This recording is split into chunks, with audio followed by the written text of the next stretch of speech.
Živja, kaj delaš? En video gledam. Ta film pa poznam. To je Forrest Gump. To ni navaden Forrest Gump. Kako to misliš? No, poglej dobro. Ali vidiš kaj nenavadnega? Ne. No, kdo igra Forresta Gumpa?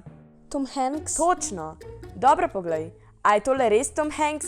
Ni. To je en drug igralec, Keanu Reeves. O, kako kulsko. Sploh ne vidiš, da je posnetek fake. Kako to narediš? S Photoshopom? Photoshop ni dovolj.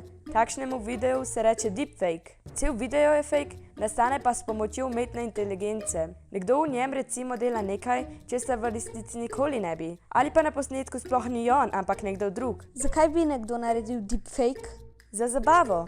Narediš recimo en luškan posnetek, v katerem pes govori kot človek. Ali pa, če hočeš za nalašč širiti napačne informacije. Težko je namreč ugotoviti, da so to fake videi. Ampak saj vsi radi gledamo smešne videe. To ni nič slabega. Seveda, ampak če hočeš z deepfakeom škoditi nekomu, ki ga ne maraš, to ni več v redu. Ti pokažem še enega. Tega pa poznam. Barack Obama je. To je bil ameriški predsednik. Zakaj mi to kažeš?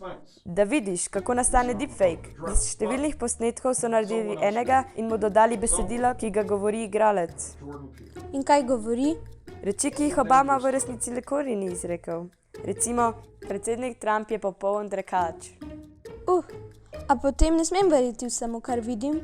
Ne, in če nisi prepričana, ali je video pristen ali ne, si lahko pomagaš s tem.